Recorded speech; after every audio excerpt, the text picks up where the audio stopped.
1990s जब लाल चंदन की तस्करी अपनी चरम सीमा पे होगी, एक 5 फुट का 1.5 पसली आदमी इस क्राइम सिंडिकेट के टॉप पे पहुंचेगा, अपनी अकल और मेहनत से नहीं, बस लोगों को धौंस दिखा के।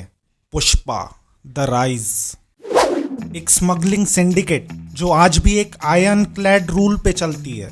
कोई कुछ नहीं बोलेगा, कोई कुछ नहीं बोलेगा। सिंडिकेट के मेंबर सिंडिकेट के बॉस सीनू को 25 लाख में अपना माल बेचते हैं। उनको कोई आइडिया नहीं सीनू वो माल कितने में बेच रहा है, और फिर सीनू वो माल 2 करोड़ में बेचता है मुर्गन को। इधर मुर्गन को कोई आइडिया नहीं सीनू ने वो माल कितने में खरीदा है मेंबर से। इवन दो मुर्गन और सिंडिकेट मेंबर्स की अच्छी जान पहचान है। तो कोंडा रेड्डी का आदमी है क्या? ये सब पहले बोलने का ना। इन लोग को पता है ना, बिजनेस में टॉप वाले लोग ही सबसे ज्यादा मोल भाव करते हैं। टपरी की चाय पीता है वो आदमी। ये छोटू 7 बजने वाले हैं, मुर्गन की चाय का टाइम हो गया, जल्दी से भाग कर देकर आओ उसे। अब देखिए कैसे पुष्पा इस कुछ ना कहो सिंडिकेट में अपना पाव रखेगा, एक कूली के जॉब में, जहां उसका पुलिस के हाथों पकड़ा जाना गारंटी है।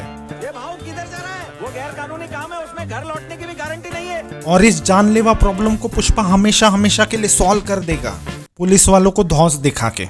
तुम एक टाइम पे 1 गोली चलाओगे, मैं एक टाइम पे 60 कुल्हाड़ी चलाऊंगा।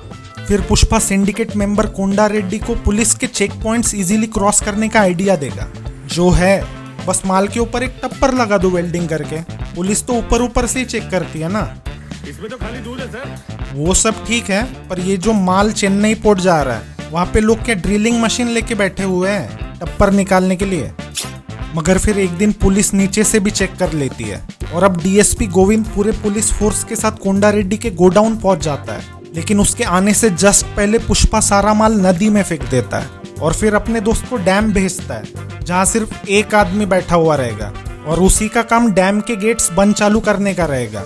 मतलब तुम मेरे को बता रहे हो कि एक डैम जिसके चलने बंद रहने पे पूरे एरिया का फ्लड कंट्रोल, इरिगेशन और hydro electric power generation affect करता है, वहाँ पे सरकार ने कोई सिक्योरिटी नहीं रखी होगी ताकि कोई अपनी मनमानी ना कर सके? ये भी ठीक है। लेकिन फिर एक पार्टी में पुष्पा सीनू के 25 लाख से 2 करोड़ वाले हेरा फेरी के बारे में सुन लेता है, और इसलिए पुष्पा खुद डायरेक्ट मुर्गन से डील करेगा कोंडा रेड्डी के नाम पे। और सीनू जो सिंडिकेट का बॉस है, इसके खिलाफ जाने वाला सिंडिकेट तो छोड़ो, मंगल सिन्हा बहुत डेंजर आदमी है। वही सीनू ये सब होने देगा। मगर क्यों? Yes, you guessed it right, क्योंकि हमारा पुष्पा भाऊ उसके घर में जाके उसको धौंस जो दिखाता है कि 1 टन का 1 खोखा देने का, नहीं तो मैं माल चेन्नई में मुर्गन को बेचेगा। तो अब पुष्पा के इंसेन लक और सुपर प्लॉट आर्मर को देख के जलन होने लगती है कोंडा रेड्डी के छोटे भाई जॉली रेड्डी को, जो जिस भी लड़की पे नजर डालता है उसको उसके साथ सोने का पूरा लाइसेंस है। पुलिस कुछ नहीं करेगी, लेकिन भाई अगर चंदन की तस्करी करना चाहे तो ना जी ना, लकड़ी लड़की से ज्यादा वैल्यूएबल है ना। हारने वाला हमेशा ऐसी प्रवचन देता है। पर जो भी हो, अपना पुष्पा भाई बिल्कुल वैसा नहीं है। अरे लड़की है, किसी की जागीर थोड़ी है कि पैसा देके हासिल करेंगे। जॉली रेड्डी समझा है क्या? वो जॉली रेड्डी जैसा लड़की के साथ जोर जबरदस्ती नहीं करता, वो जोर जबरदस्ती करने के पैसे देता है। तो उसको 5000 दे दे, बोल मेरे को पप्पी करने। लेकिन फिर श्रीवल्ली बाद में बताती है कि वो तो ऐसा सिर्फ इसलिए कर रही थी क्योंकि मन ही मन वो भी पुष्पा को पसंद करती है। हाँ, दो और उम्मीद दो छपरी लोगों को कि जो लड़की तुम्हारी तरफ मुड़ के भी नहीं देखती, क्या पता वो तुमको एक्चुअली में पसंद करती हो, वो बस बता नहीं रही। इतनी जल्दी सच का को बोल दिया तूने? मेरी 2 पल की खुशी भी तुझसे देखी नहीं जाती क्या? लेकिन फिर श्रीवल्ली पे जॉली रेड्डी की नजर पड़ जाती है, मगर पुष्पा उसको वॉल्स ऑफ जेरिको देके टैप आउट करवाता है। लेकिन अब तो ये अपने भाई के सामने अपना मुंह खोल देगा? नहीं खोलेगा। पूछो क्यों? मर्दानगी। ये लड़ाई तेरे और मेरे बीच है, और इससे मैं ही खत्म करूंगा।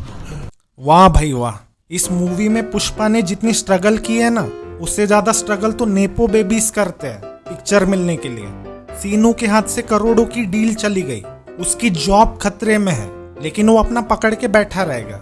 वो पुलिस वाला तो अब गायब ही हो गया उस नदी वाले कांड के बाद। क्यों भाई, स्मगलिंग तो अभी भी चल रही है ना।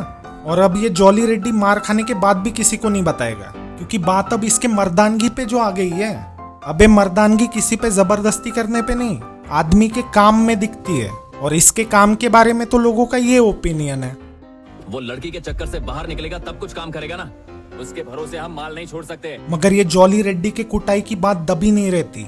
कोंडा रेड्डी ये बात दरवाजे के पीछे से सुन लेता है, वैसे जैसे पुष्पा ने सीनू के 2 करोड़ वाली डील की बात सुन ली थी। भाई इस मूवी के सारे मेजर प्लॉट डेवलपमेंट्स के ऐसे ही चोरी छुपे बातें सुन के घट रहे हैं।